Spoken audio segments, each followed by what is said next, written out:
What if I told you that beneath the sparkling blue waters off Australia's coast, the Soviet Union had constructed a vast, invisible empire? 55 secret refueling stations, 55 silent outposts, a network so sophisticated that Western intelligence had no idea it existed until one summer night in 1967, when an Australian naval commander disobeyed direct orders, pursued a contact that everyone told him was nothing, and accidentally uncovered one of the Cold War's most closely guarded secrets.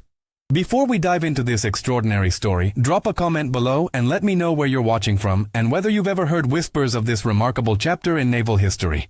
The story I'm about to tell you isn't just about submarines and underwater bases. It's about something far more profound. It's about the moment when a humble officer from a navy that the world's superpowers barely respected proved that wisdom, instinct, and quiet competence can achieve what arrogance and assumption never could. It's about the night when everything the Western intelligence community believed about Soviet Pacific operations was revealed to be catastrophically wrong. And it's about a man who history almost forgot. Because he never sought glory, never demanded recognition, and never once said, "I told you so," to the people who had dismissed him as a colonial amateur playing at naval warfare. Commander Jack Thornton wasn't supposed to be anyone important. Born in 1923 in Saum, the working-class Sydney suburb of Balmain, the son of a dockworker and a seamstress, Jack had grown up watching massive warships come and go from his bedroom window, dreaming of a life at sea. He joined the Royal Australian Navy at 17, just in time to see the end of World War II, and had spent the next 2 decades working his way up through the ranks not through connections or privilege, but through an almost supernatural ability to read the ocean, to sense what didn't belong, to notice the patterns that others missed. His fellow officers called him the fisherman behind his back, a nickname that was meant as gentle mockery, suggesting that his skills were more about luck and instinct than proper naval science. But those who served under him knew the truth. Jack Thornton had something that couldn't be taught at any academy. He understood the sea the way a pianist understands music, the way a master craftsman understands wood. He could feel when something was wrong. By the summer of 1967, Thornton was commanding officer of HMS Vendetta, a daring-class destroyer operating out of Sydney. The Vietnam War was raging to the north, and Australia's small navy was stretched thin, supporting American operations while simultaneously maintaining surveillance of its own vast maritime territory. It was exhausting, thankless work.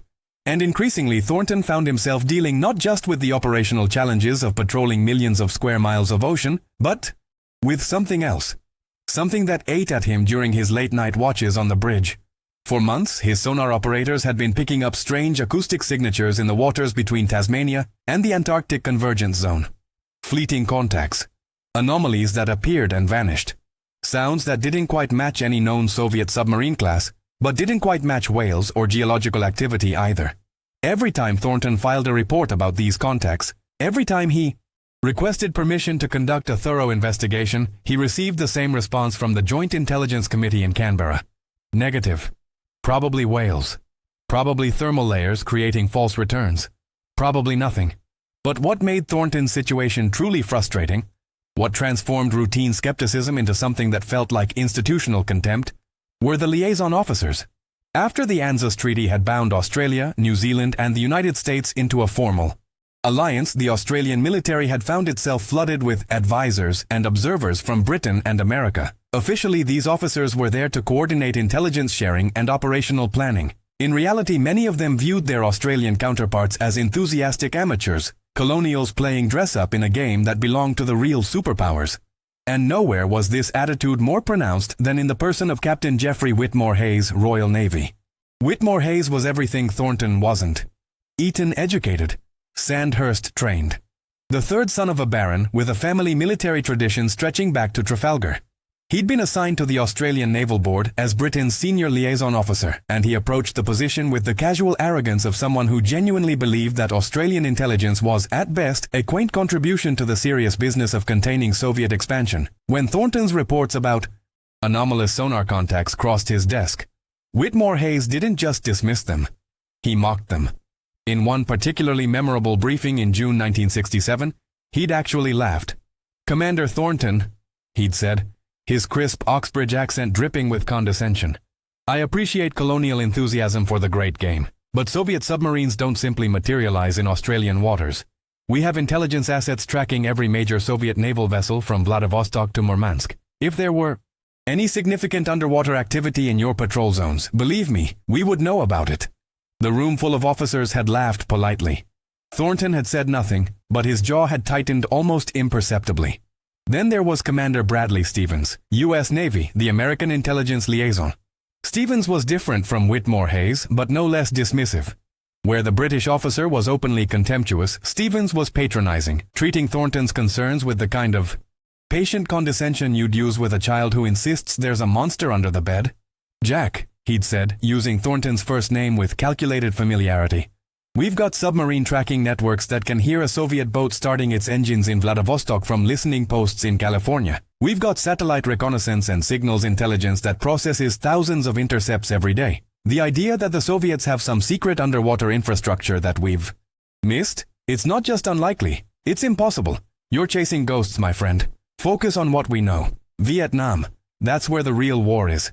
The final member of what Thornton privately thought of as his tribunal of skeptics was Dr. Malcolm Pemberton, the civilian defense analyst who'd been brought in from Canberra to assess threat potentials in the Southern Ocean. Pemberton represented a different kind of arrogance, the certainty of the academic who believes that warfare can be understood through models and theories rather than through the messy reality of actual operations. When Thornton suggested that the pattern of acoustic anomalies might indicate systematic Soviet surveillance or infrastructure development, Pemberton had actually sighed with theatrical weariness. "Commander, I've reviewed your reports, and frankly, what you're describing is indistinguishable from random noise. There's no statistical significance to these contacts. You're engaging in what psychologists call pattern recognition bias, seeing connections where none exist because you want to find something significant. The Soviet Pacific Fleet is a known quantity. We understand their capabilities, their operating patterns, their strategic objectives. What you're proposing would require a level of strategic planning and resource commitment that simply doesn't align with our intelligence estimates of Soviet Pacific operations." 3 powerful voices, 3 different forms of dismissal. The aristocratic contempt of empire, the technological certainty of superpower, the academic arrogance of theory over experience. And standing against all 3, one working-class Australian commander with nothing but his instinct, his experience, and his absolute certainty that something was deeply wrong in the waters he'd spent 20 years learning to read. The night of July 23, 1967 started like dozens of others. HMS Vendetta was conducting a routine patrol approximately 200 nautical miles south of Tasmania, in waters so remote that the crew jokingly called it the edge of the world. The sea was unusually calm, a sheet of dark glass reflecting brilliant southern stars. Thornton was on the bridge reviewing patrol reports when Lieutenant Commander Peter Walsh, his executive officer, appeared with an expression that Thornton had learned to recognize. "Skipper," Walsh said quietly, "sonar's got something. Bearing 270, range approximately 15,000 yards. It's faint, but the signature is definitely mechanical, definitely not biological." Thornton was at the sonar station in seconds. Chief Petty Officer Davies, the destroyer's senior sonar operator, was hunched over his console, his headphones clamped tight, his face rigid with concentration. "Sir," Davies said without looking up, "I've been tracking this contact for 7 minutes. It's moving at approximately 4 knots, depth estimated at 400 feet. The acoustics are wrong for any whale species I know. And sir, every few minutes, I'm getting this pulse. Regular as clockwork. It's mechanical. It has to be." Thornton listened through the headphones for a full minute, his eyes closed, letting the sounds paint a picture in his mind. Davies was right. Beneath the ambient noise of the ocean, beneath the creak of his own ship and the distant biological chorus, there was something else. A presence. A whisper of machinery where no machinery should be. "All right," Thornton said quietly. "Alter course. To intercept. Increase speed to 15 knots. Let's see what we've got." That's when Lieutenant Commander Walsh hesitated. "Sir, standing orders from the Joint Committee require us to report any potential submarine contact before initiating active pursuit. We're supposed to request clarification from Sydney before proceeding." Thornton looked at his executive officer, and for a moment he felt the weight of every dismissal, every condescending lecture, every laugh at his expense pressing down on him. He could almost hear Whitmore Hayes' superior voice. Colonial enthusiasm. Stevens's patronizing tone. Chasing ghosts. Pemberton's academic certainty. Pattern recognition bias. If he called this in now, If he woke up the Joint Committee in the middle of the night with another suspected contact, another anomaly, he knew exactly what would happen. They'd tell him to stand down. They'd tell him he was wasting resources. They'd add this to the file that painted him as the Australian commander who couldn't tell a whale from a submarine. And this contact, whatever it was, would disappear into the southern darkness, and he'd never know the truth. "Mr. Walsh," Thornton said, his voice absolutely steady.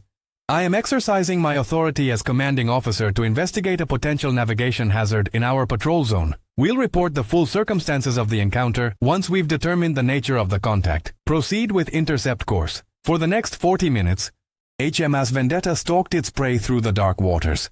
The contact was slow, methodical, apparently unaware that it was being pursued. But it was also maddeningly elusive.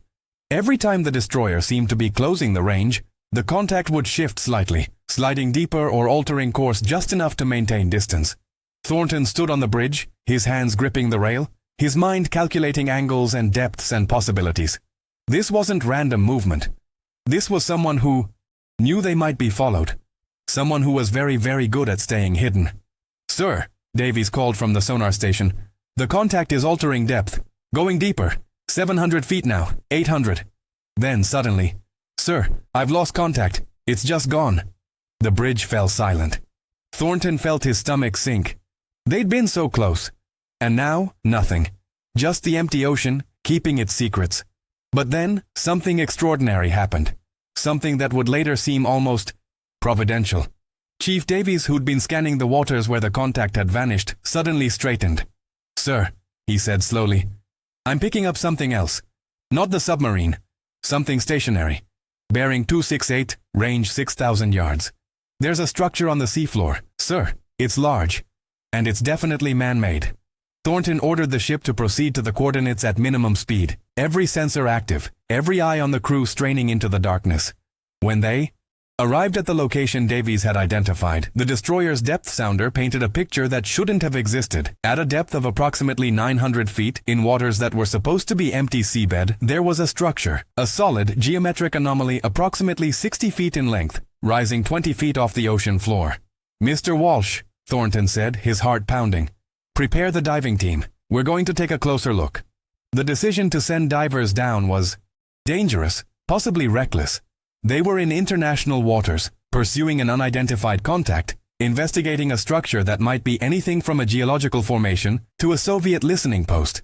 If something went wrong, if the structure was actually defended, if the submarine contact came back, Thornton would be solely responsible. But he was beyond caring about career consequences now. He had to know. 2 hours later, as dawn was beginning to paint the eastern horizon, the diving team returned to the surface. Lieutenant Michael Harrison, the team leader, climbed aboard the destroyer with an expression of stunned disbelief. In his hands, he carried a metallic cylinder, heavily corroded but unmistakably manufactured. "Sir," Harrison said, "that structure down there is a refueling depot. Soviet design, based on the Cyrillic markings we found. It's inactive, possibly abandoned. But sir, it's sophisticated.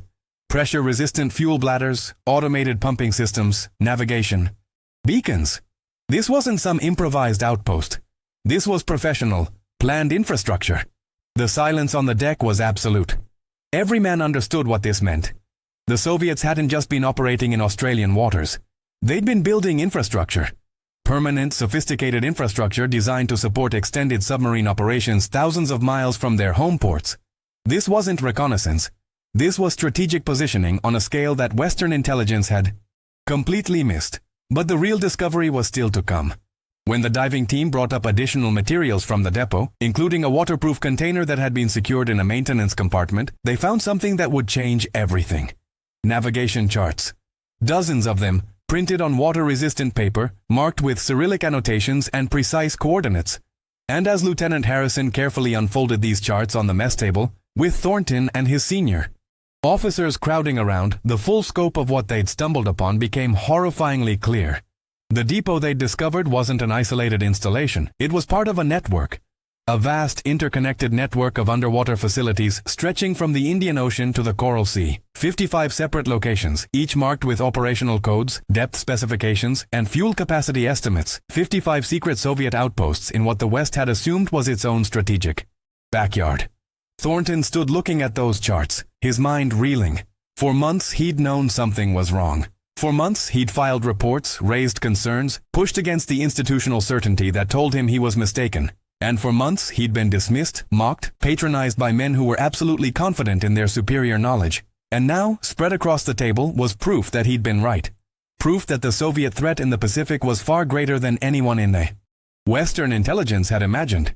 Proof that sometimes the voice crying out from the wilderness actually does see something that the powerful and comfortable cannot. The immediate question was what to do next. Standard protocol would be to package the materials, return to Sydney, and present the findings through official channels. But Thornton had learned something over the past months. He'd learned that sometimes official channels were designed more to maintain comfortable assumptions than to confront uncomfortable truths. If he simply submitted a report, if he sent these charts through the normal bureaucratic process, they might very well be buried, dismissed as some kind of Soviet disinformation, or simply ignored because acknowledging them would require too many important people to admit they'd been catastrophically wrong. So Thornton made a decision that was either brilliant or career-ending.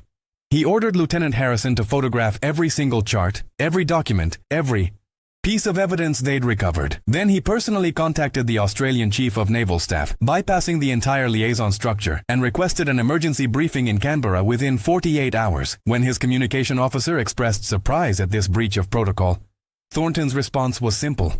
"Sometimes," he said quietly, "following the rules means letting the truth get lost. I'm not going to let that happen. Not this time."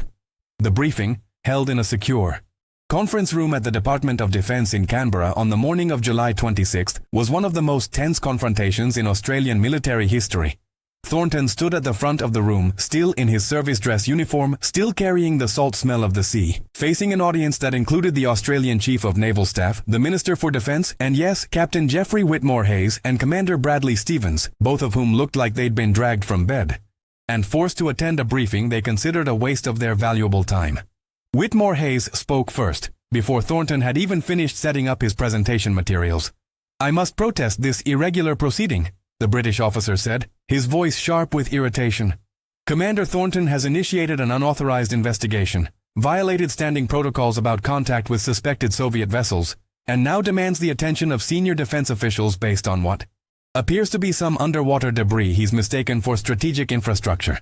This is precisely the kind of colonial overreach that Captain Whitmore Hayes, the Chief of Naval Staff, Vice Admiral Sir Victor Smith interrupted.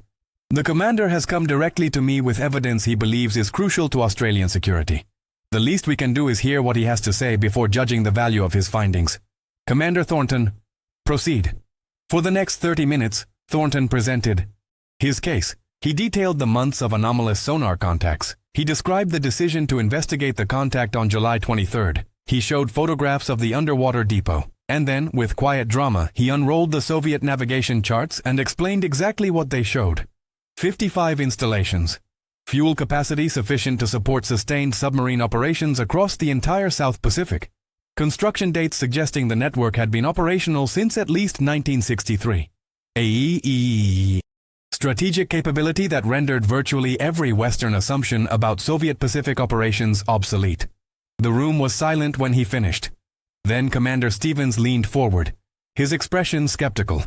"Commander Thornton," the American officer said, "these charts could be disinformation. The Soviets are masters of desinformatsia. You find one abandoned depot and conveniently there's a complete map to their entire supposedly secret network? That doesn't sound like Soviet operational security to me. That sounds like someone wants us to believe they're stronger than they actually are." Dr. Pemberton nodded in agreement. "I have to concur with Commander Stevens' assessment. The statistical probability of discovering such comprehensive intelligence in a single operation is extraordinarily low. And frankly, the resource commitment required to construct and maintain 55 underwater facilities would be enormous. The Soviet Pacific Fleet's known budget simply doesn't support this level of infrastructure development. I think what we're looking at here is an elaborate deception operation." And then Whitmore Hayes delivered what he clearly believed was the decisive blow. "Commander Thornton," he said, his tone dripping with condescension, "I've spent my entire career in naval intelligence. I've studied Soviet operations from the Baltic to the Pacific, and I can tell you with absolute certainty that what you're proposing is fantasy. The idea that an entire network of installations could exist without British or American intelligence detecting even a hint of activity is absurd. Our surveillance capabilities are comprehensive. Our intelligence assets are extensive. If these bases existed, we would know about them. What you found is one facility, probably experimental, probably abandoned after it proved impractical. You've taken this single data point and constructed an elaborate conspiracy theory around it. It's understandable, given your limited experience with strategic intelligence, but it's wrong. Completely, demonstrably wrong. The room seemed to tilt toward agreement. Thornton could see it in the faces around the table. The weight of expert opinion, the reassurance of established belief, the comfort of being told that nothing was really wrong, that the world was exactly as they'd been told it was. And standing against all of that was one commander from Sydney, holding photographs and charts and trying to convince powerful men that their understanding of reality was fundamentally flawed. But then something unexpected happened. Thornton didn't argue. He didn't defend. Instead, he simply asked a question. "Captain Whitmore Hayes," he said, his voice perfectly calm, "may I ask you something about these charts?" Whitmore Hayes made a dismissive gesture. "By all means.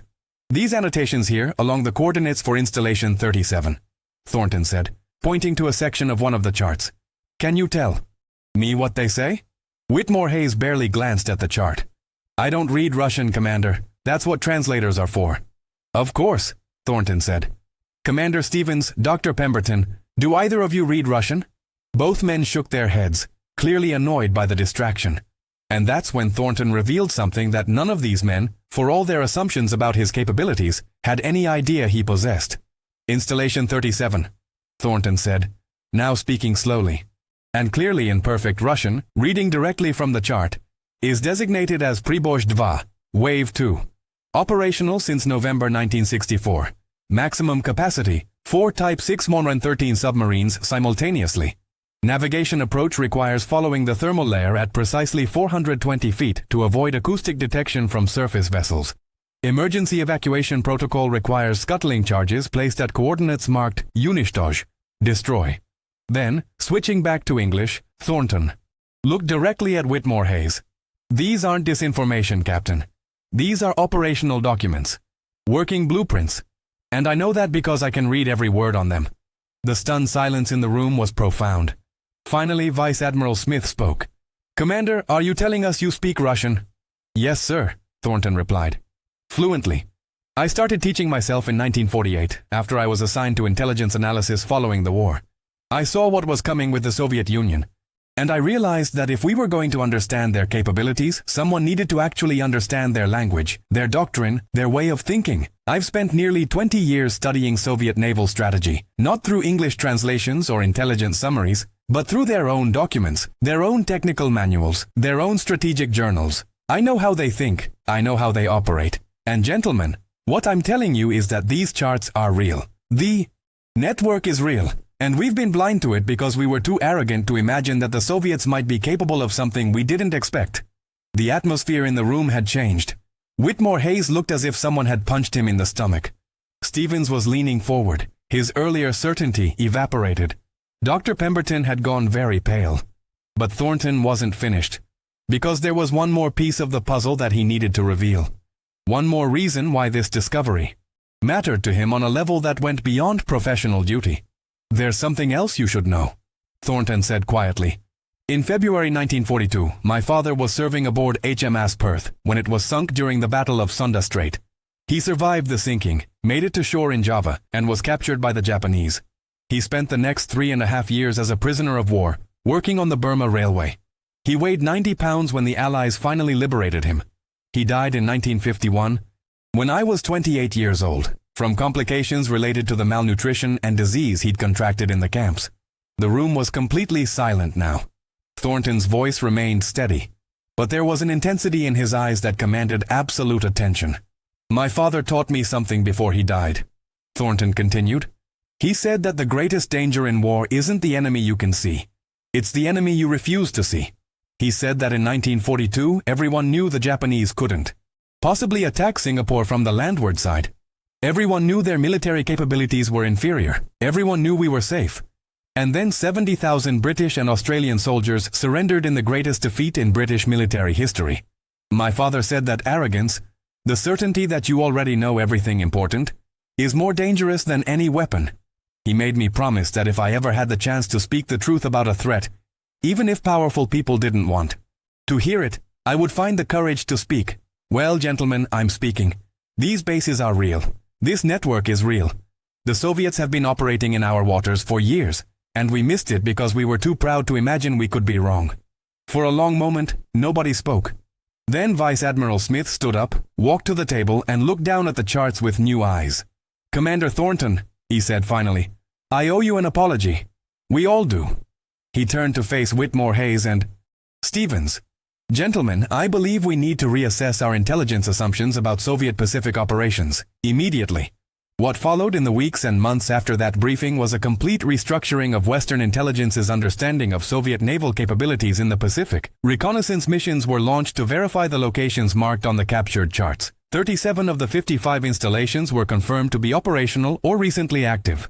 The network extended from the Indonesian archipelago to the waters off New Zealand, representing the most significant Soviet strategic infrastructure ever discovered outside their traditional operating areas. The intelligence failure was so profound that it led to reforms in how Western navies conducted surveillance, how they evaluated intelligence reports, and most importantly, how they listened to warnings from officers who didn't fit the traditional mold of what an intelligence analyst was.